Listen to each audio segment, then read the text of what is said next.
Labdien, un esiet sveicināti citā laika zonā. Šodien mums ir īpaša epizode, jo mēs esam nevis divi vai trīs, kā labākajā gadījumā, bet mēs esam četri.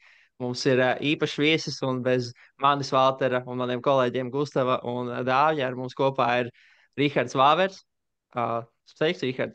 Pastāsti, kas tu esi, kur tu spēlē, kur tu dari? Uh, Sveiki, jaunieši! Mani sauc Rihards Fāvers, kā jau Walters pieminēja. Spēlējis Washington State Universitātē Amerikā. Šis būs mans 3. gads. Pagājušajā gadā arī spēlēju šajā pašā koledžā, bet pirms tam spēlēju Quinnipiac University, arī Division 1 skola, bišķiņ zemāks līmenis, bet jā, tagad man būs 3. gads šeit. Un, jā, Lieliski. Lielisks ievads. Bet tad ķeramies klāt. Sākšu ar, sākšu ar jautājumiem, kur ir jāizvēlās viens vai otrs. mhm, Tu vari paskaidrot, var nepaskaidrot. Tā kā jā, es sāku. Pirmais pats svarīgākais jautājums. MJs vai Lebrons? Lebrons. Malacis. Varam beigt šo epizodu. Esmu apmierināts. Labi, ejam tālāk. 3 punktnieks vai danks? 3 punktnieks, protams. Jā, aizsardzība vai uzbrukums? Uzbrukums. Mājas spēle vai izbraukums spēle? Es pat teiktu, izbraukuma spēle. Tā atmosfēra. Es teiktu, atmosfēras dēļ. Okay. NBA vai Eurolīga? Teikšu NBA, bet es tagad vairāk piesaistos Eirolīgai, būšu godīgs. Okay. Treniņš varu zālē vai basketbola treniņš? Basketbola treniņš. Rīta treniņš vai vakar treniņš? Rīt. Laikapstākļi Amerikā vai laikapstākļi Latvijā? Tagad, kur es esmu, es labāk ņemtu laiku stāvis Latvijā. Ļoti labi, tā bija korekta atbilde. Viņš zināja, ko viņš dara. Chipotle vai Lido? Lido. Stabili Lido. Noslēdzošais pats svarīgākais. ASV vai Latvija? Latvija. Protams, Latvija. Super. Ļoti labi. Tas arī viss no maniem maziem jautājumiem. Ideāli. Cerams, ka itiem patiks tās atbildes. Ļoti normāli, ļoti korekts, ļoti pareizs. Nā, tev bija sasveicināts ar publiku. Sen neesmu, man Jā, liekas, redzēts vispār. jā. Jā, jā, sorry, ka es biju pazudis kā laiciņu. Man bija viss kaut kāds darīšanas.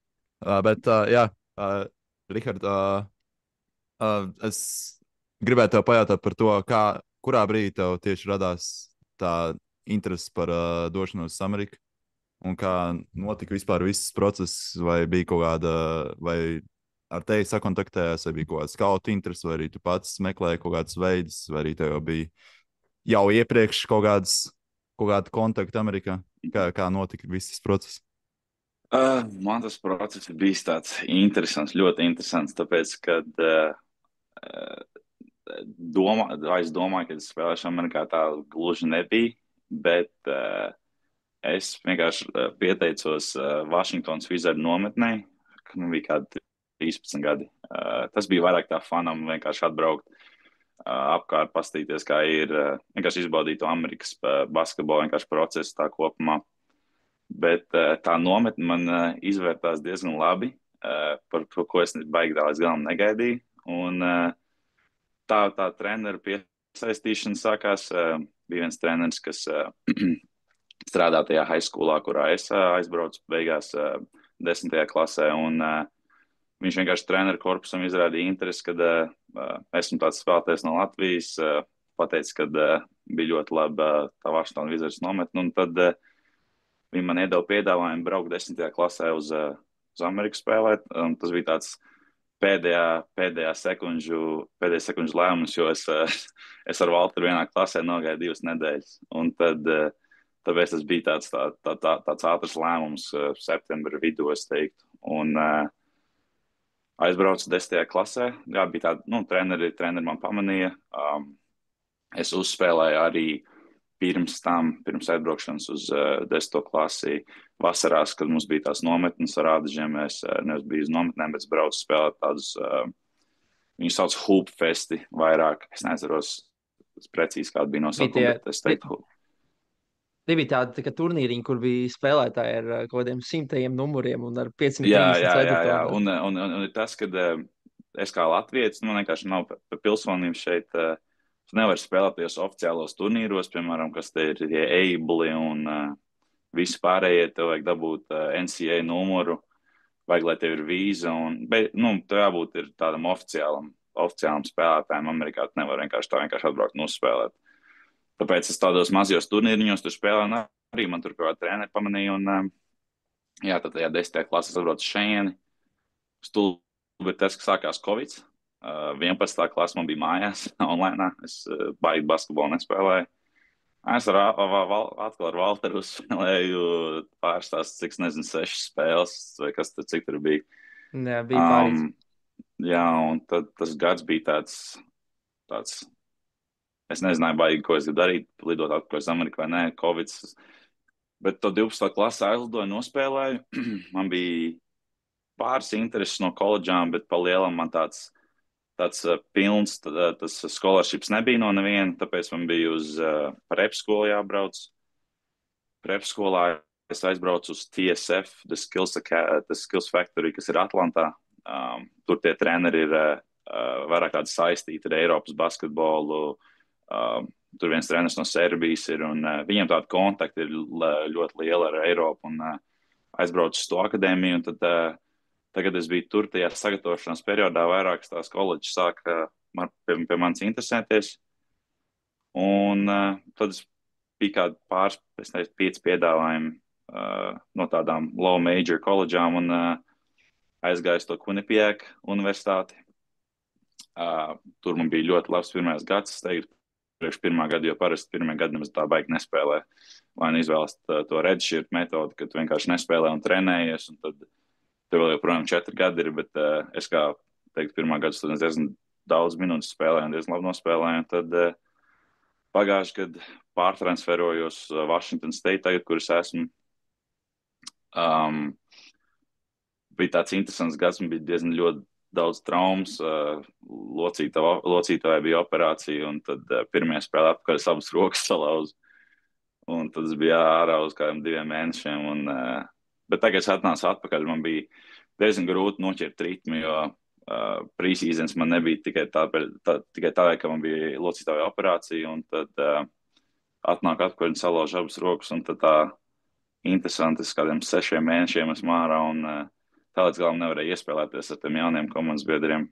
Tā kā tas ritms, man bija grūti to ritmu noķert, bet tagad man pirmo reizi pēc kādiem 2 gadiem ir bijis tāds pilns labs off-seasons.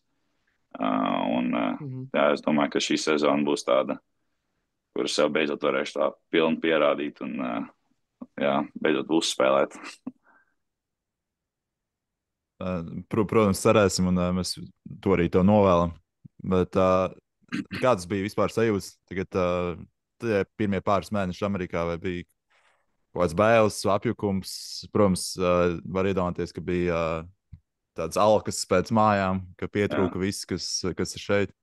Jā, es teiktu, tie pirmie mēneši diezgan grūti ir tas kultūras šoks, es teiktu vairāk. Ir tā, ka, piemēram, nezinu, ka tu esi mājās, tu arī, tu zini, tā kā tās vietas, piemēram, tu gribi aiziet kaut kur paēst, to džekiem var aiziet paēst, vai vienkārši tās mazās nianses, teiktu, tas bija tas lielākais tās kultūras šoks, arī, piemēram, ēdienas, piemēram, kā jūs jau minējat, Lido vai Čipotli, te nav tāda Lido spota, kur tu vari vienkārši aiziet un normāli paēst, vairāk fast food, un tādu labu ēdienu, ja tu gribi paēst, tad tu vairāk viņu mājās taisa, un, nezinu, 15 gados, kad man bija, es jau tā baigi nemācēju ēst taisīt, un es teiktu vairāk, jā, tās mazās nianses bija tāds liels kultūras šoks, arī, piemēram, skolas savādāk. Latvijā nezinu, cik mums tur 12, 13 priekšmeti vienā semestrī, te ir 4, 5. Tā kā diezgan liels atšķirības arī, un kā tu minēji, no mājām bija tāds pietrūka mājas bišķiņ, tomēr arī tāds pusaudzis esmu, gribējās, lai ģimene blakus ir, bet es teiktu, tas pirmais gads bija tāds grūtākais, tā, ka tas bija jāpārvar, bet tagad es domāju, tā esmu jau pieredzis. Jā, nu, mēs visi zinām to, ka vismaz mūsu mazajā lokā mēs visi zinām par to, ka tev bija šodien, ne, bet šovasar treniņš ar Klēju Thompsonu. Jā. Un tad varbūt tās mazliet pārlasot pār tiem pirmiem gadiem, jautājums no manis būtu, pastāst mazliet par Klēju, pastāst, kāds viņš ir, par ko parunājāt, varbūt tās tu vari pastāstīt, varbūt kādu padomu viņš iedeva, ja kaut kas paliek pie tevis, protams, bet, nu jā, tas tāds, man liekas, interesants atgadījums tomēr, gan tev, gan Nē, protams. Latvijas basketbolam.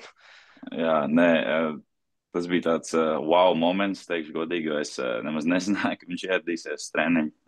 Treneri diezgan labi to paslēpa, līdz tas notika, bet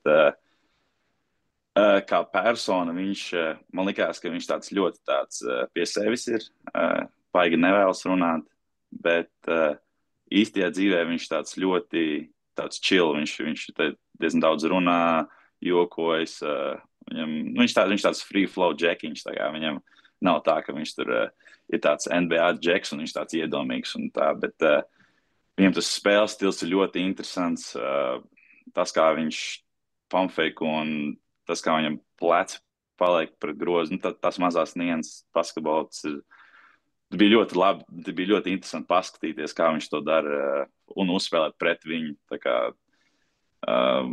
un viņš nemaz tik daudz driblus neizmanto, kā man liekas, tā kā NBA spēlētāji. Zin, kad viņi tur atnāk uz tolpiņu džimu, uzspēlēt viņam to caur kāmu, muguras kaut ko tādu, bet viņš to basketbolu tik simple spēlē. Nu, tā kā viens dribbles metiens, pumpfakes metiens, viņš pasauc pindown, viņš ļoti labi aizsardzību nolas, un tā kā bija ļoti interesanti pastīties tā, kā viņš to dara, bet tagad es ar viņu runāju, jā, es protams, par visus tos jautājumus, ko es viņam prasīju, arī varu padalīties. Pirmais jautājums, ko es viņam prasīju, ir par shooting slampiem, piemēram, tā kā viņam neiet, ko viņš tajos brīžos dara, un viņš teica, ka nav tādas atbildes, tādas perfektas, bet jo kā metējiem, kad ir tās spēles, kad nekrīt, tāds stulbs sajūta ir, bet viņš teica, ka galvenais ir tas, kad komanda uzvar. Viņš teica, ka viņam baigi vienalga ir par metienu precizitāti, un viņš pieminēja to, ka tu vari visu spēli mest garām, bet ja tu iemet pēdējās sekundēs uzvarošo metienu, tad visi tev atcerēsies par to, un tie pēdējie metieni, ko tu aizmet garām, nemaz neviens to viņus neatcerēsies. Tas bija tāds labs padoms, ka tā kā vienkārši turpināt mest un nedomāt par to, kā spēles ritms iet, jo viens metiens ir izmainīt vispār visu spēles gaitu, un viņš teica, ka izņemot basketbolu, ko viņš dara, ir viņš aiziet uz zāli un vienkārši stundu vai vienalga, cik tur metā un uzliek mūziku, un vienkārši redz, kā bumba caur tīkļiem izkrīt, un tad tas ritms tā lēnām atnāk atpakaļ, un tad es viņam uzprasīju par viņu driblu rutīnu, kas bija ļoti interesants atbild, ko viņš man iedeva, ka viņš tā bēganos nedriblējot. Viņš teica, ka Karijs, ka tur tās divu bumbu dribli un visas tās tenis bumbiņas, ka viņš tur vienkārši caur kājām tā iesildās, un nav tāda specifiska rutīna, ko viņš dara, un tāds arī uzprasījām jautājumu par to, kā viņš metienu iesilda, un es domāju, tas bija lielākais, ko es paņēmu, ir tas, ka viņš teica, ka iesildoties jau nepatīk metiens, kas ir tā kā stand still, ka viņš vienkārši vietas stāv un met. Viņam ļoti patīk kustībā visus darīt, jo pa lielam spēles laikā kā metējam, bija labi, tu 1-2 metienus brīvi izmetīsi, bet visi tie metieni nāk no visādām kustībām, kad tu no stūra pacelies, kad pick and rolls nāk vai, nezinu, pindown tev kāds pieliek. Vienkārši situācijas tu lasi, bet tas bija tas lielākais, ko es no viņa paņēmu. Tas iesildīšanās process un kā viņš sagatavojas spēlē. Poši. Varbūt ir sanācis vēl kāds NBA spēlētājs, kas tev ir, vai negluži varbūt tas sanācis parunāt, bet varbūt ir sanācis patrenēties kādu vai pastāst varbūt par to, kā varbūt tas kāds vēl spēlētājs ir bijis slavens tev blakus, ar ko es dalījos laukumu. Jā, pagājušajā gadā man komandas biedrs 11. numurs viņu nodraftēja Cedriks Kovards, Memphis Grizzly. Viņam arī bija tas, ka viņš plecu satraumēja un bija 6 mēnešiem ārā, bet viņš bija tāds spēlētājs, kas kā man stāstīja treneri, viņš izauga nereāli ātri. Viņš sāka Division 3 pirmo gadu spēlēt. Ļoti labs viņam bija tas Division 3 pirmais gads, pārtransferējās uz Eastern Washington, kur pirms tam šis coaching staffs, kas tagad te ir, viņi bija citā skolā. Un tas pagājušais pirmais gads, kas man bija, viņi tagad bija Washington State, un viņi paņēma 4 savus spēlētājus, viņš bija viens no viņiem. Bet viņam tas working ethic ļoti liels, bija ļoti interesanti paskatīties, kā viņš strādā, kā viņš iet cauri draftu procesiem, un jā, tas decisions, kas, kad viņš aizgāja uz draftu, un bija ļoti interesanti būt blakus un būt un zināt, kā ir, piemēram, nezinu, ka tas ne koledžas, bet NBA komandas tur skatās tev sezonas laikā, un tev var atnākt, nezinu, skautu vai kaut kas tāds uz treniņiem, un tad tev tur izskautos, nezinu, tās mazās nianses bija diezgan interesants. Viņš bija viens no viņiem, un tad, es neatceros, 13. drafta numurs bija Deriks Queens. Neatceros precīzi drafta numuru, bet es ar viņu spēlēju, visu vasaru vienu nospēlēju. Mēs uzvarējām kopā šo te AAU Championship Under Armour.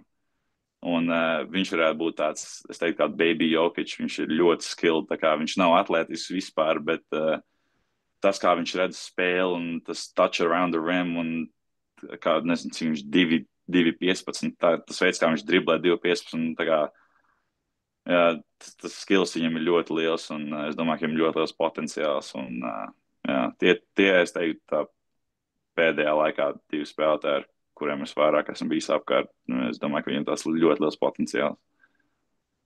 Tu saki, ka nāk skautas treniņiem, viņi nāk vērot viņus, bet tas notiek regulāri. Bieži ir tādi cilvēki, kas atnāk uz treniņiem, jo es, kad iedomājos, ka uz spēli nāk, es iedomājos, ka tajā līmenī jau diezgan regulāri ir. Bet uz treniņiem tieši. Jā, ir tādi saucamie pro day, kur nāk skautu, basically skatu. Viņi nāk sveities protams, tos cilvēkus, bet nav tā, ka viņi neskatīsies nevienu citu. Bet ir tie pro day, kur skauti nāk un vienkārši skatās treniņus un analizē spēlētājus.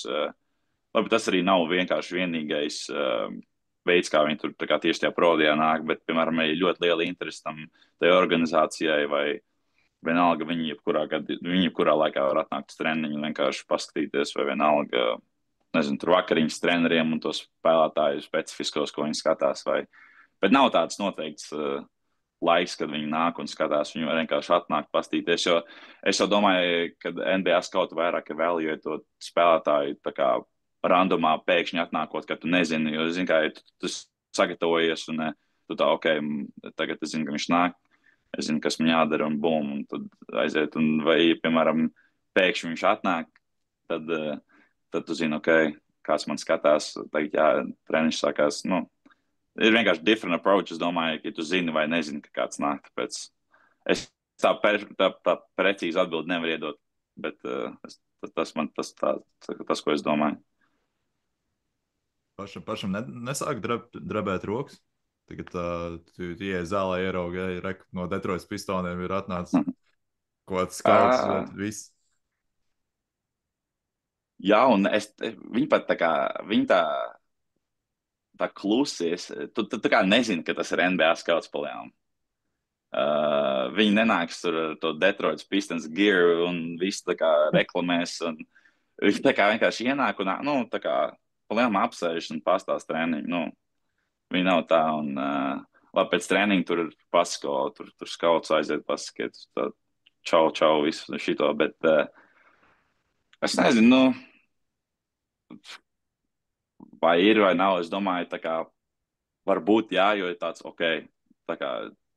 tas līmenis, kur tu gribi spēlēt, tu sapņojies spēlēt, un tāds, blēns, ja kaut ko stulbi izdara, tad palielam tas viss pa logu ir ārā, bet bet ir tāds es teiktu, patīkams uztraukums, jo ir tā, ka visiem samainās enerģija treniņā. Ir tāds, ka uz visu 100, visi sāk runāt uzreiz, visi sāk darīt pareizās lietas, visi sāk komunicēt viens ar otru.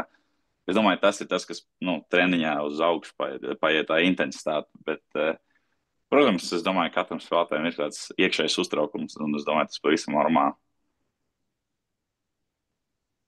Ja es biju pārlikšu vēl tuvāk tavai basketbolas karjerai, tad jautājums, kā tu minēji, kad tev tur apmēram 5 oferi bija 5 intereses par tevi tur Mhm. pēc viena no sezonām, tad kāds ir tas process, kā tu izvēlēsi īsto, tur ir kaut kādas sarunas vai, nu jā, Mhm. kā tu izvēlēsi to īsto komandu, kur turpinās savu karjeru? Jā, nu, tagad ir interesants periods vispār dēļ tā NHL, un tagad spēlētājiem maksā un vispārējo, bet manā pirmajā gadā tas nebija tā. Tas sākās oficiāli pēc mana pirmā gada, bet es teiktu, es pastāstīšu no diviem rakursiem, kā ir tagad. Bet tā, kad man rekrutēja, man bija pa lielam vairāk, es gribēju atrast pozīciju, kurā es spēlēju. Man bija baigi vienalga pa līmeni. Es vairāk tajā pirmajā gadā gribēju izjust to spēli, kā ir koledžā spēlēt ar tiem pieaugušajiem. Tas spēles ātrums pavisam savādāks. Un, man izvēle bija, jā, kā es teicu, tā kā spēles laiks un vienkārši, lai es pieredzi dabūju, bet ir ļoti interesanti, jo tie treneri ar tevi runā. Vienā brīdī viņiem tāds, tev 2 nedēļas tev runā, tu esi tur labākais spēlētājs, viņi tev ļoti grib. Parādās kāds cits, tā interese pazūd. Un tādēļ es teiktu, ka spēlētājiem ir ļoti grūti saprast, kur tu vēlēsi iet, jo tā interese nāk pazūd. Tā kā viņi tev iedod to oferu, bet viņi to visu laiku tev nerunās, piemēram. Ja viņi tevi ļoti grib, viņi tev runās, bet ja viņi atrod pozīciju, kurā tu varētu, nu, kad, piemēram, nezinu, atrod vienlīdzīgu spēlētāju kā man. Ja pēkšņi tas otrs spēlētājs izrāda vairāk interesi, ka viņš tur vēlas doties, ar viņu man vairāk nerunās palējām. Un tāpēc es teiktu, ka Quinnipiac bija tā skola, kas bija tāda konsistenta, viņi ar mani tādu ilgu laiku runāja. Un viņi arī, rādīja interesi, kad vēlas, lai es tur eju, tāpēc aizgāju tajā official vizitā, kur sauc, ka tev 5 official viziti kā spēlētājiem koledžā, nevis koledžā, bet high schoolā ir, ka tu vari aiziet. Tur pēc tam uz unofficial vizitiem iet, bet official visits basically ir, ka tev viņi pa visu samaksā, visi lidojumi, tie hoteli, ēdienas, visu pa lielam tev nosedz visu, tev 5 tādi oficiāli. Un es aizgāju tajā vienā un pa lielam es arī izvēlējos to skolu iet, jo tā bija tā skola, kas vairāk interesi izrādīja. Un jā, pa lielam man nebija tās grūts lēmums, bet kas tagad tā nauda ir ienākusi koledžas basketbolā un to ir spēlētājiem maksā, tāpēc tagad arī ir daudz jaunie, kas vairāk iet, kur tev dod naudu, un es domāju, ka tas tāds liels mīnus kā basketbolistam. Protams, ir ļoti, ļoti forši saņemt kompensāciju par to, ko dari. Kā, nezinu, tev tur viena skola dod 400,000, bet tu nespēlē, bet otra skola tev, nezinu, dod 40,000, bet tu esi tur līderis. Un es domāju, ja man būtu tā kā pirmais gads un es gribētu sev pierādīt, es domāju, es iet uz to skolu, kuras vairāk spēlēju, un es domāju, labi, tu aiziet to vienu gadu, dabūt 400,000, jā. Vispār nespēlē, ko tu pēc tam dari. Tā kā tos 3 gadus tev nav nekāds nezinu, filma, ar ko kā tu spēlē. Es domāju, tu vienu gadu vari aiziet dabūt to naudu, bet, palielam kāda ir jēga no tā.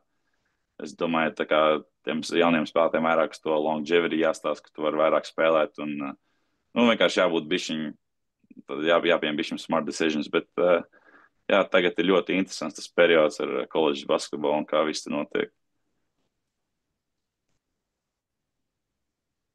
Bet 400,000 izklausās daudz foršāk par 40,000. Nē, protams, es par to, tāpēc tas basketbols te ir tāds ļoti samaisīts, teikt. Tu jāizvēlas prioritātes, tev vajag 400,000, nezinu, tā ģimenē, protams. Es nesaku, tā es nesaku, tas slikts lēmums, ka tu aizēji. Tas neizklausās. Bet es vienkārši tā, kā kā man, piemēram, ja es aizietu un vienkārši sēdētu. Man pa lielam tas basketbola tā garša pazustu, ja es vienkārši visu sezonu nosēdētu. Dāv, tev bija kaut kas jautājums. Jā, nesaistīts, bet vienkārši iešās prātā par fanu kultūru, par tur runāt par spēlēm un to visu koledžas basketbolu un cik mēs esam redzējuši, mēs neviens neesam bijuši tur. Bet tā fanu kultūra tiešām ir augstā līmenī un vienmēr ir pilns zāles. Ir vienmēr pārpildīts uz lielākajām koledžām pērk biļetes, kuras ir astronomiskās summās, ja spēlē lielākas zvaigznes. Kā tu vērtēt tieši šo fanu iesaisti, to atmosfēru? Jā, piedod, un es Nē, arī jā. uzreiz piedod, un es arī uzreiz papildināšu Dāvi. Tu teici izbraukuma spēles, tātad kaut kas tavā koledžā līdz galam ar fanu kultūru nav, jā? Nē, man ļoti patīk, tā kā, es nesaku, ka mums mājas fani ļoti slikti. Mums mājas fani ļoti Nesaka, jā, mēs sapratām, nesaka tu tā. Bet man vienkārši ļoti patīk pieredzēt citādus veidus, nezinu, citās arēnās uzspēlēt. Piemēram, pagājušajā gadā mēs spēlējām pret Iowa, viņi bija 20. visā Amerikā. Tas fanu beigas viņiem bija vienkārši tā bija viskaļākā spēle, kurā es jebkad vispār esmu bijis. Vienkārši 15,000 visi ar viņu krāsas, šitiem džersijiem un vispārējo. Un viņi visu spēli vienkārši tā kā neapklusa. Un man patīk vienkārši izbaudīt, protams, ir māja, ka tev mājas zāle ir izpārdot, un tas nāk uz tevi. Protams, tas ir vienkārši neaprakstām sajūta, bet es teiktu, izbraukuma spēles tikai tāpēc, ka man patīk pieredzēt visādus citādus tos fanu kultūras, kā jūs teicāt. Bet jā, tie fani ir vienkārši crazy. Piemēram, es izmantošu Duke kā piemēru. Viņiem tur nedēļu pirms tās North Carolina spēles, kas viņiem ir tas lielākais rivalry. Nedēļu pirms studenti guļ teltīs pie arēnas, lai dabūtu biļetes. Iedomājies? Tas man vienkārši tāds crazy tāds notikums. Un, jā, es domāju, koledža vispār, tas pats ar to futbolu. Futbols vienkārši, Amerikas futbols, protams. Bet, jā, tie fani ir vienkārši crazy. Es nevaru, tāpēc man patīk izbraukuma spēles. Tu vienkārši redz savādākas kultūras, kā fani, piemēram, tur visi šos sūdus runā. Tas ļoti interesanti. Pirms spēlēm viņiem iedod papīriņu. Piemēram, mēs spēlējām pret Gonzagu. Viņa 6. Amerikā bija. Viņiem ir tas student sections tieši pie tava groza. Un viņiem iedod papīriņu ar visiem spēlētāju listu un iedod tur kaut kādus interesantus faktus, par ko varētu pateikt. Un tur rakstīts, nezinu, viņa ģimene ir tas, un tad viņi tur sāk tos visus čentus un visu darīt. Tur viņi reāli izpēta to visu. Tas ir diezgan interesanti. Jā, nav forši, ka tu iesildies un tev kaut kādu sūdu tur runā 24/7 ausīs visu laiku, bet tā fanu kultūra ir diezgan crazy. Tas izklausās patiesībā sakot pat iespaidīgāk kā Anglijas Premjerlīgā. Bet, klausies, tu pieminēji futbolu. Nu, kā ir tavu Washington State? Tur ir futbols vairāk vai basīts vairāk? Ko fani mīl? Es teiktu, ka katrā skolā palielinās futbols. Mūsu arēnas ir 40,000 un palielinās viņi visu laiku ir izpārdotas katru spēli. Un es teiktu, ka tas amerikāņu futbols vienkārši ir, tas ir vairāk kā komunikācija cilvēkiem. Viņi pat to spēli tik daudz nestāsta. Viņi vairāk iedzer aliņu un viens ar otru parunā nekā to futbols skatās. Bet es nezinu, kāpēc tieši tas futbols. Es teiktu, tas ir vairāk vasaras sports. Tāpēc, kad ir siltāks, es teiktu, spēlēm. Tās spēles nav tik daudz. Es nezinu, cik 12 sezonas spēles viņiem ir. Jā, mazi.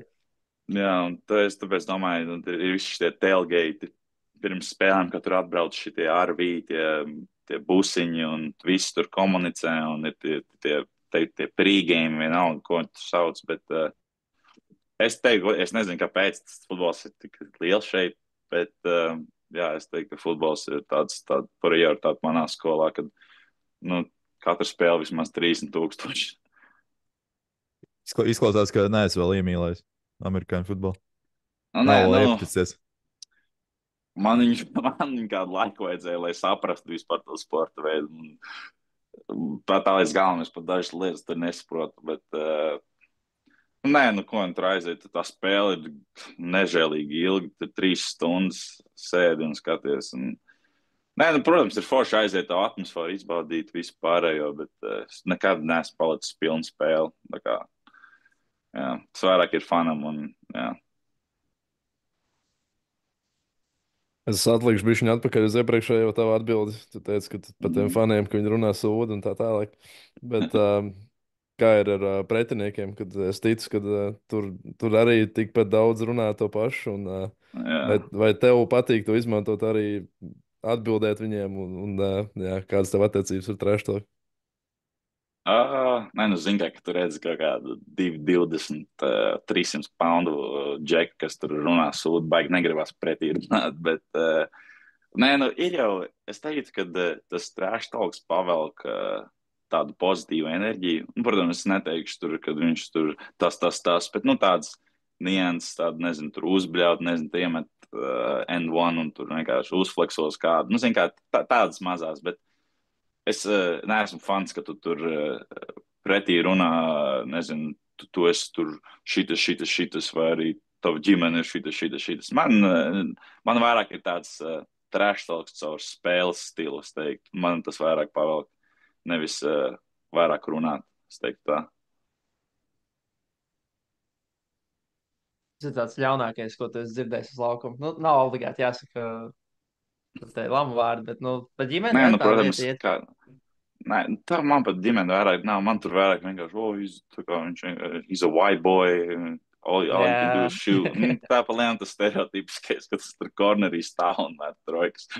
Bet, nē, nu ir tādi, kas, piemēram, tur iemet, nezinu, un es negribu tos vārdus teikt, ko viņi tur saka. Nē, nesaka, jā. Piemēram, bet tur ir tā, tā kā, nu... Nu, katra spēle ir tā. Es nemeklēju to. Es teiktu, godīgi, es nemeklēju to tā kā fightu ar pretinieku. Es negribu visu spēli lamāties viens ar otru un tā tālāk. Bet katru spēli, protams, man ir komandas biedri, kas izbauda to procesu, kad viņi grib pateikt kaut ko. Es arī domāju, tas atkarīgs no spēlētāja. Protams, ir cilvēki, kas runā un tas viņus pavelk. Ir cilvēki, kas ar spēles stilu, kas to dara un viņus pavelk. Bet es neesmu tāds, kurš iest un tur... mētāsies savam apkārt. Ok, un ja tu saki, ka tev par balto cilvēku apsmē, tad kā ir, kad tu maini to komandu un ir tas stereotips, ka baltiem eiropiešiem īsti neuzticās tajā pašā sākumā, vai tā tiešām ir, vai tas tikai stereotips? Jā. Es domāju, ka tas ir atkarīgs no treneru korpusa. Man ir spāņu asistenta treneris, un mums ir ļoti eiropisks basketbols. Tāpēc te tā baigi tā nebija. Man arī pēdējā skolā tā baigi nebija. Es biju vienīgais eiropietis, bet tagad man ir 6 eiropiešu komandā, tāpēc es domāju, šim treneru korpusam tā vairāk tas Eiropas basketbols patīk. Bet man personīgi nav tā bijis. Es domāju, man tā nebija tikai tāpēc, ka es pirms tam esmu bijis. Un es zinu to basketbolu vairāk. Piemēram, es domāju, ja man pirmais gads būtu koledžā, es būtu pataisnība braucis no Latvijas, būtu pavisam savādāk. Jo es nezinu, cik 2-3 gadus bija pirms tam. Es tā kā bišķiņ zinu par to kultūru vairāk, treniņiem un tā tālāk. Bet es domāju, tā ir ļoti liela atšķirība, ja tu pat taisno lido, vai tu esi bišķiņ šeit bijis. Un tu saki, ka jums ir puskomanda Eiropas. Nu, jā, atceros 2 Somi, viens no Islandes, viens no Nīderlandes un Spānis, jā? Spānis un viens no Īrijas. Nu un vēl no Īrijas. Nu labi, tu saki, ka jūs spēlējat eiropeisku basketbolu. Kāds NCAA ir eiropeisks basketbols? Jo pie mums Eiropā arī, paskatoties Eirolīgu, tie stili atšķiras. Ir Olimpiakos, kas spēlē lēni, un ir Valencija un Parīzes, kas spēlē super ātri, skrien, pirmais metiens uzreiz tiek izmantots. Kā jūs spēlējat? Mums ir treneris, kas uzskata, ka kombinācija, nu tā kā viņš taisīs uz tevi kombināciju, bet mēs pa lielam vairāk spēlējam. Mēs sākam ar drag pick and rollu, padod uz vienu vai otru pusi, un tu mauc staggerī, pa lielam tu nāc no staggera, pa lielam lasi viņu, vai tev iet apkārt abiem skrīniem, tu feido, taisam durvis ciet. Tā, mēs tādu vairāk kombināciju veidot spēlēm basketbolu, bet pa lielu tā nav kombinācija, tu lasi. Tā kā mums ir veids, kā mēs iesākam uzbrukumu, bet ja tu redzi, ka kaut kas ir atbrīvojies, tev nav tā kā, ok, kombinācija man tur tieši jāskrien. Mēs tā kā lasām, bet... Spēlēt no situācijām. Nu, piemēram, mums vairāk ir, es teiktu, ka iesākums tā kā uzbrukumam. Es neteiktu, ka mums tā kā turpinām. Mēs iesākam ar drag pick and roll, mēs lielām lasam spēli. Ļoti, ko mēs daudz darām šogad, ko mēs nedarījām pagājušajā gadā, ir spāņu pick and roll. Ļoti daudz. Jo mums spāņu point guards, tas, kā viņš redz spēli, ir vienkārši crazy, tās piespēles, ko viņš dala. Un es tā baigi, pirms tam nebija spāņu pick and roll spēlēs vispār, bet man spēlēt ar viņu un to ir centru, kas mums ir, un tā diezgan laba kombinācija ir, un tā interesanti uzspēlēt to spāņu pick and roll, teikt, godīgi tā pirmā reize tā tik daudz viņu spēlēju, bet jā, es teicu, ka mums nav tāds noteikts uzbrukums pa lielām. Mēs vienkārši lasam situācijas, un jā.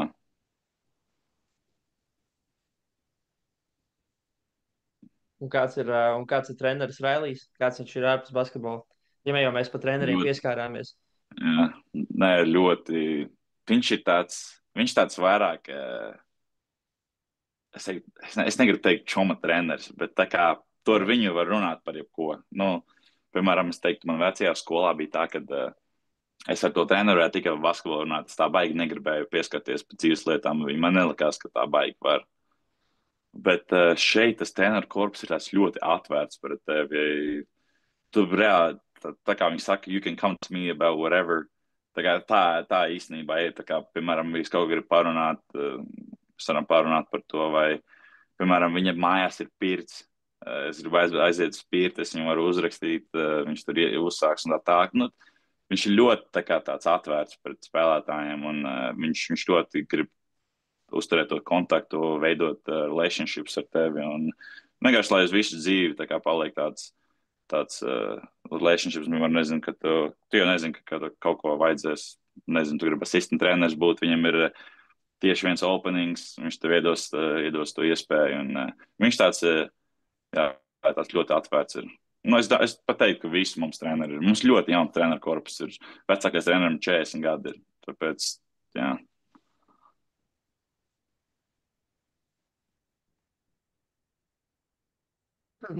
Ok, un bijāt šovasar ar komandu Londonā, Malagā. Tur jau arī tur vairāk jums tā Eiropas tūre, sapazināties viens ar otru tuvāk ar treneru korpusu, tas skaidrs.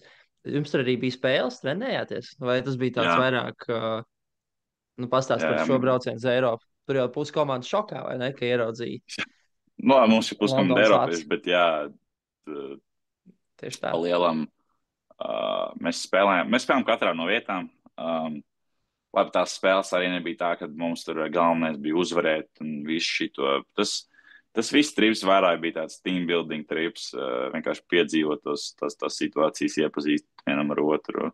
Zin kā, tur jau pa lielām tur nevienu nakti baigi negulēju, jo mums, es runājot par treneru korpusu atkal pieskaršos, viņi mums lika iet ārā katru nakti pa lielām. Tā kā viņi grib, lai mēs piedzīvojam to stilu, un tāpēc bija tāds foršs trips. Jā, daudziem bija kultūras šoks, neviens jau, nezinu, no tām amerikāņiem nav no savas štata izbraucis ārā, tāpēc vispār pārdot pārēju uz citu valsti vispār bija tāds wow viņiem. Bet, jā, mēs spēlējām, Londonā bija tāds all-star teams, viņiem no,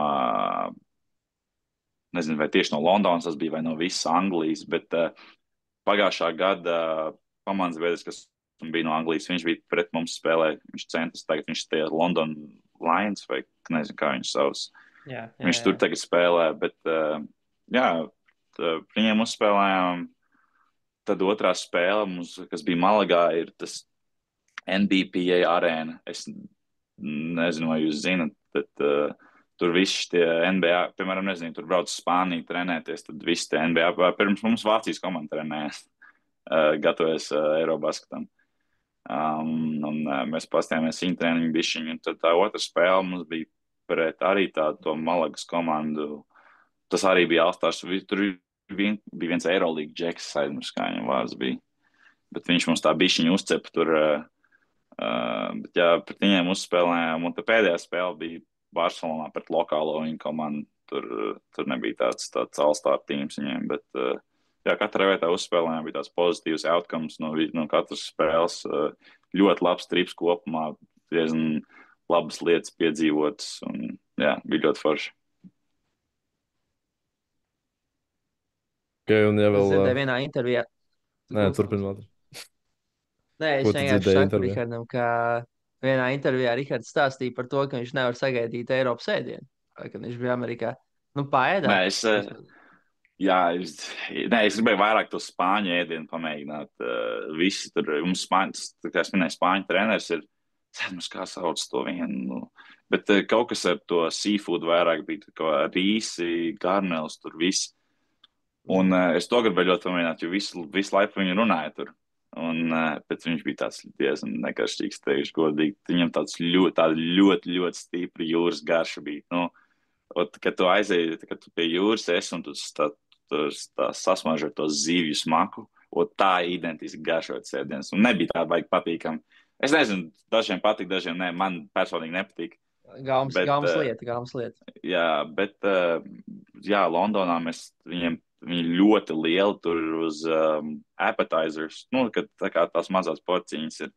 Un mēs vienā vietā, kad bijām uz 7 tādus atnes, vienkārši pirms galvenā ēdiena. Tas bija ļoti interesanti. Un jā, tas ēdiens bija interesants. Es tā baigi neatceros pēdējo reizi, kad es vispār ceļoju, kad es biju Amerikā pēdējos, 7, 6 gadus. Tā baigi neatceļos, tas bija interesanti, tā kā tās kultūras, tie visi ēdieni. Vispār, viss kopumā bija tā ļoti, ļoti forši. Ja par ceļošanu, tad cik bieži sanāk uz Latviju atlidot? Šogad bija mājās 3 nedēļas, varbūt. Jā, es gribēju arī pēc tā Eiropas trīpā aizlidot mājās, bet 10 dienas bija, un tie lidojumi no Latvijas uz Ameriku diezgan dārgi, tā pēdējā sekundē nopirkt ir... Tāpēc, jā, 3 nedēļas bija mājās. Pagājuši vasaru pirms tam bija operācija, tas bija bišķi vairāk mājās. Bet pirms tam vispār bija 20, tad es visu vasaru biju mājās. Bet, jā, tagad tā baigi neesmu bijis vispār 3 nedēļas, teikšu, maksimums. Okay, ja mēs pieskāramies Latvijai, tad Amerikā arī ir vēl daži, varbūt ne daži, daudz basketbolisti, kas nāk no Latvijas, tad vai ir kaut kāds kontakts ar viņiem, kaut kur ir iespēja satikties, vai nezinu, savstarpējās spēles, vai, kāds ir, vai ir kaut kāds kontakts? Jā, es pret Blūmu spēlēju 3. spēli, Davidson. Es ar Noā esmu drusku runājis, tā ka viņš tajā transfer portālā iegāja, jo mūsu skola bija interesēta, viņa arī tur mēģināja viņu rekrūtot, kā asistent treneris. Bet, jā, viņi bijuši pārunājis, tagad neesmu viņu baigi runājis, nezinu, kā viņam LBM iet, bet es domāju, LBM tādu programmu, kad nevar tur slikti baigi iet. Kas vēl? Kristers Skrinda, kaut ko esmu runājis, tagad neesmu. Stanford ļoti labi skola, bet ACC varēs viņš par Duke uzspēlēt un visām šām skolām. Viņš ļoti labi pieredze, bet kaut kādu kontaktu jau uztur. Es zinu, ka ļoti daudz jaunie džeki ir uz šitiem prepskoliem, highskoliem, nezinu, man otrās pakāpes brālēns, tagad Enzo Abels, nezinu, viņš Jūtā aizbrauc uz prepskolu. Jā, un no 18 Jaroslavs Piktovs, ar viņu kontaktu uztur, viņš tas džeks, kuram es teicu, tā viņš izvēlas skolu, kur viņš var spēlēt, jo viņam no abām pusēm ir interesi no tādām skolām, kam ir ļoti daudz nauda. Viņam grib piedāvāt, un ir skola, kas ir tāda mid-major, low-major, bet viņam netik daudz naudas, bet vairāk spēles laika piedāvāt. Tāpēc, jā, ir interesanti padoms ar iedotiem jauniem. Kad es nācu koledžā, man nebija tāda iespēja, ka tur 400,000, ja es viņu tur jāizvēlas šitas vai tas. Bet, jā, kaut kādu kontaktu uztur tiem latviešiem mēģinu kaut ko parunāt, bet es domāju, ka Roberts ir tāds vienīgais, uz ko mums nāks uzspēlēt. Varbūt NCAA turnīrā par kādus varēšu uzspēlēt, bet sezonas laikā Roberts, jā, vienīgais. Tu sāc ar Robertu arī treštākot. Un tad visi Jā, ārzemnieki ārā nesapratīs. Tev būs tā iespēja latviski. jā, tur es varēšu izmantot. Tas būs vienīgais. Vienīgais, kur es tā kā jutīšos savā ādā, zin, kā runājot ar latvieti, nevis kaut kā tur amerikāni. Klausies, jūsu koledžā pagājušā sezonā tika, es nezinu, kā lai saka, ir šis te reitings, net reitings, vai ne? Un jūs bijāt palikuši kā 112, ja es nemaldos. Vismaz es tā atradu. Un tad diezgan tieši jautājums, cik liela iespēja man redzēt, martā būs Vašingtonas Pumas marta trakumā. Ir iespējams. Ir, es teiktu, godīgi, tas net rankings, tu ranko komandas pa lielam, kas, nu, protams, tu katrā, nezinu, līgā vienalga, ko tu saka, tu nosaukt tur dara, bet tas ir atkarīgs no tavu konferences turnīra pa lielam. Jebkurš uz to turnīru var tikt. Tā kā mums, tā kā pirmajā gadā kad es biju Quinnipiac, mums 7. vietā aizgāja uz March Madness. Mēs bijām pirmie. Mums pa lielam vajadzēja tikt uz March Madness. Bet, labi, tas ir atkarīgs, piemēram, mums ir 2 bid konferences, kas nozīmē, ka mums no mūsu konferences 2 komandas iet uz March Madness. Pa lielam 2 komandas, kas tiek finālā, vai arī, nezinu, ja tu esi ja tev ir ļoti laba komanda un tu esi Amerikā ranked, tur top 25, protams, tu automātiski ej uz to turnīru, tā kā tur nav jautājumu.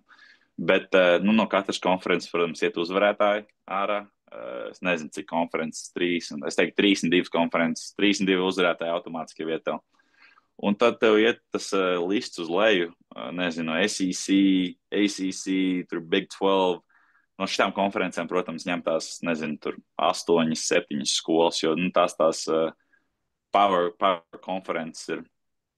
Jā, kā es teicu, no mūsu konferences, protams, 2, maksimums 3 komandas var iziet ārā. Cik liela iespēja šogad, atbildot tavu jautājumu, esam rankoti 8. mūsu konferencē.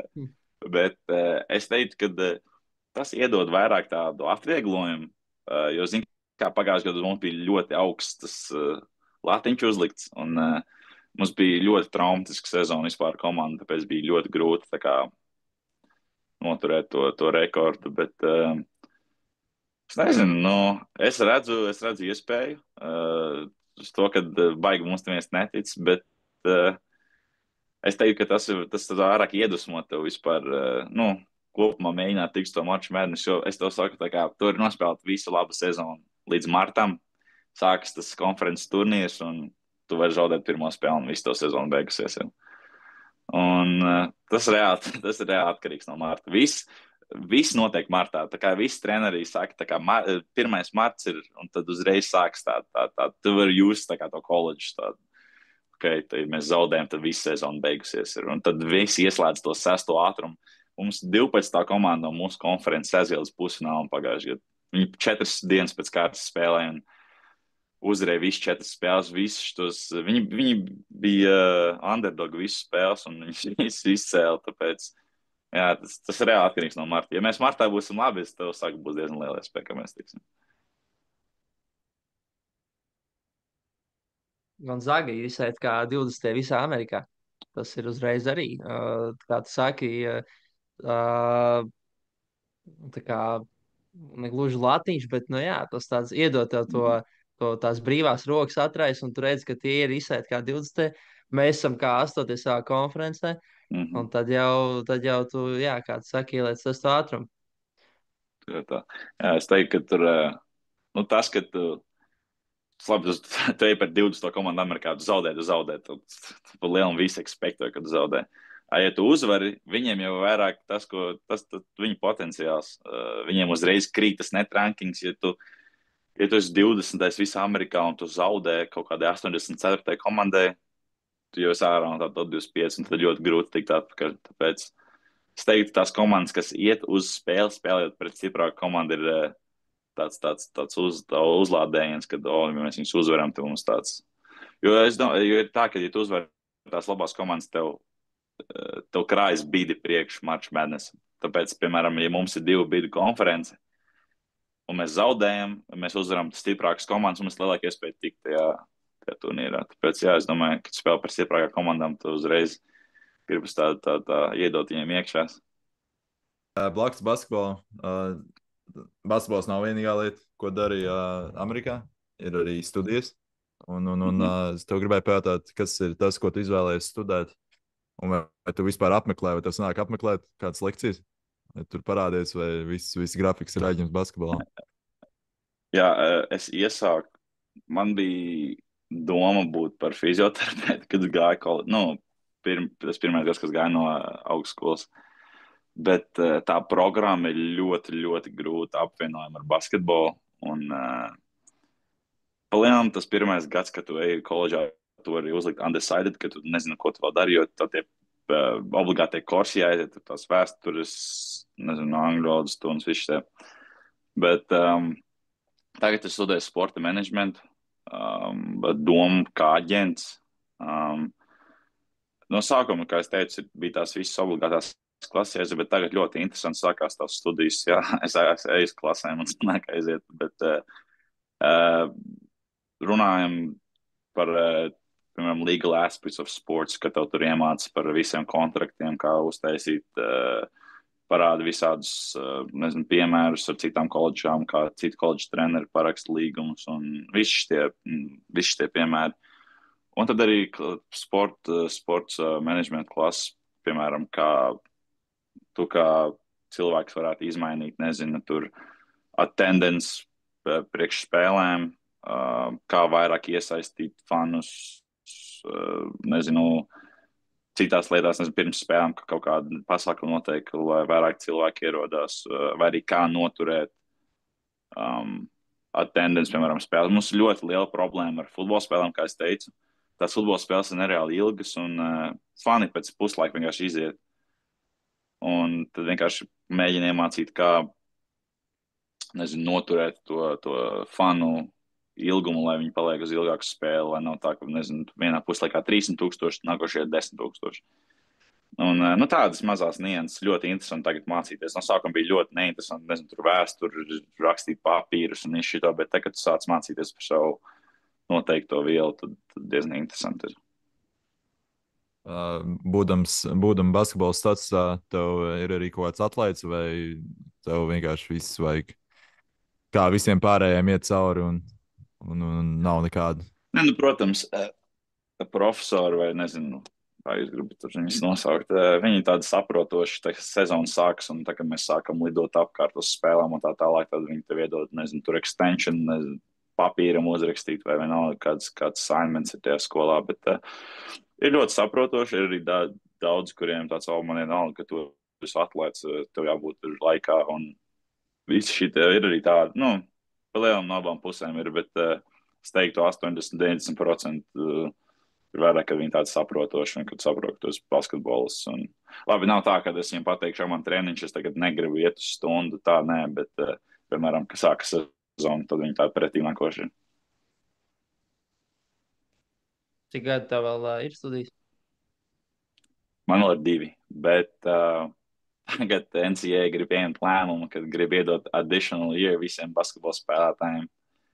Un es savu grādu varu 4 gados pabeigt, bet ja ir kaut kas, ko es vēlos, nezinu, 5. kas man ieinteresē, man nav tur jāņem, nezinu, nereāli daudz stundas, lai viņi iziet. Viņš savs kā minor, ka tu iziet tur pāris stundas un to tā kā additional kaut ko tur, kaut kas pie tā grāda pieiet klāt, bet es 2 gados varu pabeigt, bet ja iedod to 3. gadu, un kad es varu vēl spēlēt to 3. gadu, tad, nezinu, kaut ko interesantu varētu pamēģināt. Es baigi, nezinu, biznesu vai gribu, bet kaut ko interesantu. Kaut kas, kas saistīts ar manu pašreizējo to sporta menedžmentu. Un kā bija tajā brīdī, kad tu aizbrauc, minēji 10. klasi? Tad kā bija tajā brīdī pārslēgties no Latvijas skolas uz Amerikas skolu? Kā Nu, tas būšu bija? godīgs. No high schools ir diezgan smieklīgs. Tā kā tas stundas ir. Es domāju, ka man vēl deviņgadīgais brālis tos 10. klases stundas varētu iziet. Bet, nu, matemātika tur ir 2 plus 2 reiz 2 ar iekavām. Un tad tiem studentiem ir ko es to nesaprotu, kāpēc tāda atbilde. Nu, tā kā reāli, nu, vieglākā matemātika man bija 10. klasē. Nu, tas, ko mēs mācāmies 2. klasē, plēnām. Nu, es varbūt nezinu, tas ir atkarīgs arī no high school, bet mans tās stundas bija diezgan smieklīgas. Nu, pa lielu mums arī neiet uz skolu un būt izcilnieks. Nu, es tev saku, es varētu vienkārši iesniegt mājas darbus un būt izcilnieks. Nu, tas līmenis, protams, man bija tāds, tas tiešām man šitās stundas tagad jāiet, es to visu mācījos 6. klasē Latvijā. Bet, nu, jā, vieglāk ir tāpēc, ka tur ir 4 stundas dienā, kas, nu, viņas ir, protams, ilgāk iet, bet 4 stundas dienā un liela. Es nezinu, nu, ja tu nepabeidz Amerikā augstskolu, tad tu tiešām esi tā kā, tev vajag, nezinu ko, bet nu, tas tiešām viegli. Tad netraucēja sākumā kaut kāda valodas barjera. Nu, gan jau, ka tu labi mācēji runāt un saprati lielāko daļu, bet tāpat jau pierasts, ka tu mācies savā valodā, nevis citā valodā. Jā. Es teiktu, ka man vairāk bija tas, ka man bija uztraukums runāt, ka es kaut ko nepareizi nepasaku. Nu, zin, es zināju, ka zinu angļu valodu. Labi, es tagad daudz labāk zinu, nekā es zināju pirms tam, bet nu, es varēju uzturēt sarunu un tā tālāk. Bet man bija vairāk tas, ka, zin, kā katrā štatā ir kaut kā savādāk, kā viņi runā. Nezinu, tur ir viss slēngi. Tas pats arī Latvijā, nezinu, tur aizbrauc uz Daugavpilu, tur met nost beigās šitos visus. Un, nu. Vai uz Līvāniem, piemēram, vai ne? Dāvi? Bet, nu, nē, nu tas. Mana mamma. Bet, tas mazās nianses katrā štatā ir savādāk. Piemēram, Westcoast un Eastcoast ir savādāks veids, kā viņi runā. Un, zin kā, kad, jā, tas bija vairāk tā, kad es mēģināju saprast, kā viņi runā, lai es varu iet. Un par lielu man bija bailes par to, ka es kaut kā savādāk nepasaku. Nu, zin kā, gramatika un visi šitie N, E pirms vārdiem. Un kad galvenais man bija, lai viņi man saprot no sākuma, un tad es tā lēnām atvēros. Ignorējot to random šāvienu uz manu pusi.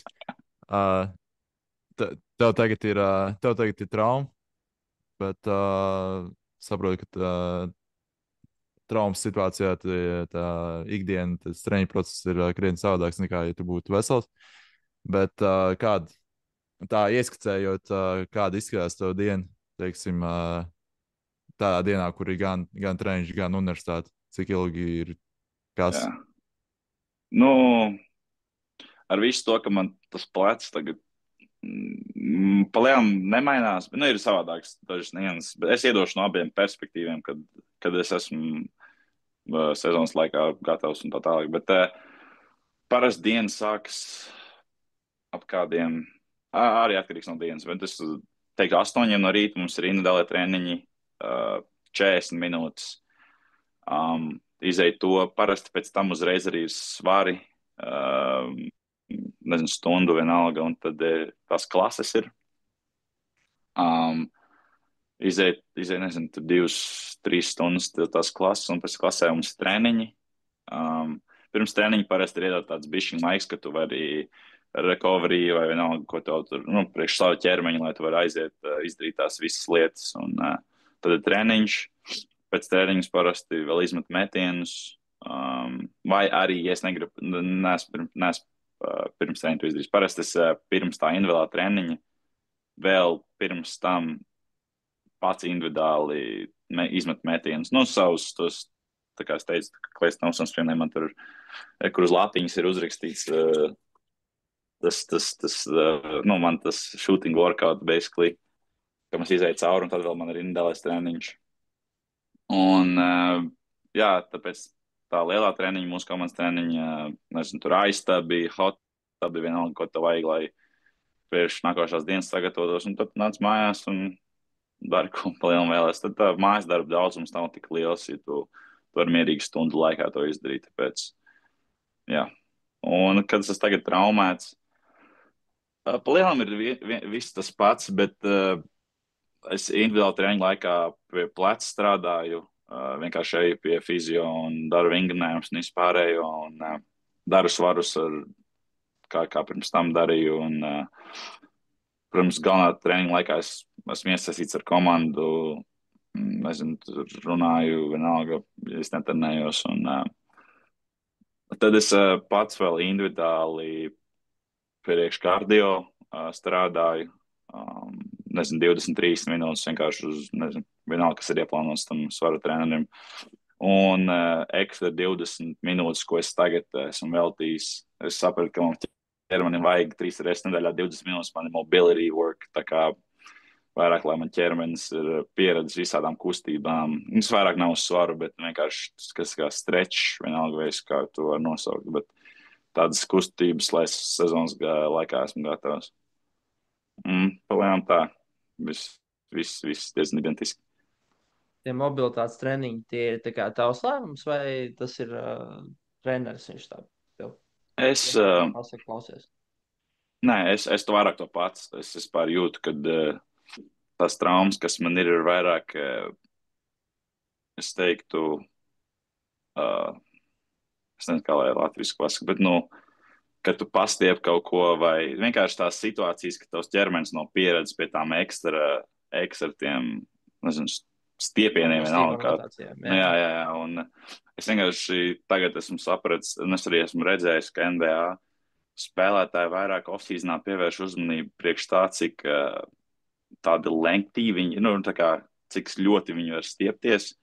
Un, labi, protams, viņi cilās svarus un tā tālāk, bet viņi vairāk pievērš uzmanību pie tā, cik viņi ir tādi elastīgi, es teiktu. Un es domāju, ejot sezonā, tas būtu ļoti tā kā important, kad es esmu vienkārši pieredzis pie tiem visiem momentiem, esmu ļoti tāds elastīgs, teikt. Jā, esmu gatavs. Bet tas vairāk bija mans lēmums, ko es teiktu treneriem, kad gribētu to iesaistīt savā rutīnā. Un tu teici, ka skola tevi palaiž, skola tā kā pieņem to, ka tu esi sportists un bieži vien tā kā panāk pretī. Un kā ir komanda? Komanda arī panāk pretī, ja, piemēram, tev skola ir tur tad un tad, tāpēc viņi, piemēram, nezinu, individuālo treniņu pārceļ uz treniņu beigām. Vai kaut kā komanda arī pievērš uzmanību tam, kā tu mācies, vai tas tā no basketbola komandas puses ir otrajā plānā par to, kā un kur tu studē? Nē, viņi ļoti labi, viņi to grafiku taisa mums apkārt visam. Jo viņi var redzēt, piemēram, ja mums ir ekstra meetings, tur kādam saplānās, vai visi tie touring un ekstra tās skolas lietas, viņi apkārt. Tā kā nav tāds noteikts viens bloks, kad, piemēram, visiem tas individuāls treniņš vienā laikā ir. Tur ir atsevišķi, piemēram, man skola sākas 10, tāpēc man individuāls treniņš ir 8 un svari 9 un tad 6 skolu. Dažiem ir tā, ka viņiem skola no rīta ir, viņi iziet skolu, tad viņi notrenējas. Un tad ir tas mazais periods, ko es teicu pirms treniņa, un tad viņi sagatavojas treniņam. Bet nē, ļoti tā kā strādā apkārt visam. Nav tā, ka tur konflikti ir ar vienu vai otru. Protams, tu nāc uz skolu, lai mācītos, tāpēc viņi to liek pirmajā vietā. Protams, visus tos treniņus un vispārējo liek apkārt. Un viņi ļoti labu darbu dara tādā ziņā. Ja liek skolu kā pirmajā vietā, tad vai tev arī tā ir? Vai tomēr basketbols pirmajā vietā? Protams, mācības jau jānotur, jo tas tavs tā kā, tas ir kāpēc tu esi šeit, nezinu, tas 2.2 GPA vai kas tur ir jānotur, bet, protams, es jau gribu būt profesionāls basketbols, tāpēc visas tās mazās nianses un visu ekstra šo laiku uz basketbolu veltu, bet skola lielam ir veids, kā, kad tā bumba beigs ir, nezinu, ripot vai vienalga, bouncot, kaut kas jau būs jādara, tāpēc es domāju, tas ekstra, tās mācības, tas jau nav vispār slikti. pievērš abiem uzmanību, bet, nu, protams, basketbolam vairāk, jo tas vairāk aizņem arī laiku ikdienā, bet es domāju, ka to laiku, ko es dodu skolai, ir pilnīgi pietiekami. Jā, man ir vēl 2 jautājumi. Viens jautājums, kurus nevēlos izmantot to vārdu, bet man nāksies. Kā ir ar basketbola spēlētāju auru uz campus? Vai jūs esat kaut kādā veidā, nu, vai pārējie studenti kaut kā uzreiz atpazīst, reiz tā kā, hei, ak, Dievs, tik labs vēl bija vakar. Ne, nu, protams, es teiktu, nu, tu jau redzi, ka tu ej un cilvēks šīten, un tad mēs esam šīten. Palējām tu jau zini, kad mēs esam basketbola komandā. Un, nē, nu, ir cilvēki, kas pienāk klāt tur. Es teiktu, ka tas vairāk notiek ārpus kampusa, kad tevi ierauga, nezinu, tur, Beavers, tur, can't wait to see you play next year, vai arī, piemēram, tajās pašās futbola spēlēs, ka mēs esam tur, studenti pienāk klāt un visu šito te. Bet es domāju, ka kampusā vairāk viss ir tāda miegaini no rītiem, ka tev tāpat uz tevi negrib pamanīt, bet, nu, palielam visiem savas tā kā veids, kā viņi iet uz klāsies. Nestāst tur apkārto šitas tas, bet, nē, nu, ir cilvēki, kas atpazīst, protams. Ja tu esi, nezinu, veikalā, tad kaut kāds omītis tev pastāst, you want a basketball team? Nu, tā kā viņi visi jau saprot palielam. Bet, nē, nu, es neteiktu, ka aura. Man pat nepatīk, kad nezinu, man tur apkārt laiks skriet, man gribas vairāk tādu, es gribu būt tāds students kā visi. Mēs jau neesam atšķirīgi no viņiem, palielam, mēs tikai basketbolu spēlējam, bet ir situācijas, kad tev atpazīst vai kaut kas tāds, bet nav tā, ka tur nāk skrien klāt ar kladīti un tur prasa autogrāfu. Nu, es domāju, ir situācijas, bet tas nav tā kā crazy. Es domāju, tas ir lielākā skolā, tad pavisam savādāk. Nu, ir, piemēram, es uz NBA draftboardiem, un tevi visi zina, tad tas ir savādāk. Varbūt pēc šitā gada vai arī šogad, kad sezonas laikā būs laba sezona, kaut kas mainīsies, un es tev varēšu iedot citu atbildi, bet šobrīd nav tā, ka tur crazy. Un otrs jautājums, noslēdzošais no manas puses, ir šo epizodu skatīsies gan jau daudz jaunāku basketbola spēlētāju. Nu, es nezinu, vai daudz, bet gan jau kāds atradīsies. Bet kāds būtu, ja tu varētu iedot vienu ieteikumu, vienu kaut kādu padomu kādam jaunākam basketbolistam, teiksim, pieņemsim no ādažiem, kurš pagadās, kurš grib sasniegt kaut kādu tādu līmeni, kāds tev ir, ko tu viņam ieteikt? Daudzi cilvēki teiks, ko viņi grib un kā viņiem šķiet, kur tev vajadzētu spēlēt. Nezinu, es domāju, tā, kad es biju jauns un kad es aizbraucu uz Ameriku, pilnu Latviju, es domāju, kurš Pāvers Amerikā dara? Cik tu ielēja 2 punktus met uz beņķa sēdēja. Palielam cilvēki teiks, ko viņi grib. Es domāju, ja tu seko savam plānam un ej soli pa solim un domā augstus sapņus vai vienalga, dream big. Palielam tev apstādināt nevar neviens, protams, work ethic ir ļoti liela lieta. Jāiegulda darbs ir, bez darba nekas nenotiks. Bet es domāju vairāk tas, ko es gribu pateikt, kā neklausīties nevienā un darīt to, ko tev patīk. Tev lēnām veidosies apkārt, teiktu, burbulis ar cilvēkiem, kas tev atbalstīs un būs, kas ies tev soli pa solim, bet galvenais ir ieguldīt darbu un nepadoties, jo ir viegli uz īsu brīdi darīt visu pareizi, un tad sāks tas, es teiktu, distractions no malām, tu klausies visus pārējos, un ir viegli tā kā no tā aiziet prom un būt tāds, ok, es domāju, ka es neesmu tik labs vai kaut vienalga, ko tev saka, bet vienkārši, tā kā saka, stay on the course un dari tas, kas ir pareizās lietas, soli pa solim, un tad tas visas durvis atvērsies. Tas bija Rihards Vāvers. Tas bija Rihards. Nu ko, Rihard, paldies tev par sarunu. Izcils Dāvja noslēdzošais jautājums, feina atbildi, un Un viss, ko es tev varu pateikt, lai tev sezonas vidū tiešām šī te aura pamainās ap tevi, un lai pie tevis nāk cilvēki ar kladītēm, un lai tu vari Jā, Dāvim dot citu atbildi sezonas beigās. jā. Tā kā, jā, Paldies paldies. jums par uzaicinājumu. Uh, Un jā, bija ļoti forši. Jā, Jā, paldies, ka cerams, piekriti. cerams, ka tiksimies vēlreiz vēlāk. Mēs varam pēc sezonas uztaisīt recap, kā viss bija. Un Jā, tad es parunāt varētu par aurām. par aurām, jā. Tā kā, jā, paldies. Jā, es vēl pateikšu. Paldies, ka piecēlēs tik agri mūsu dēļ. Un, Protams. jā, veselību un veiksim tev nākamajā sezonā. Paldies.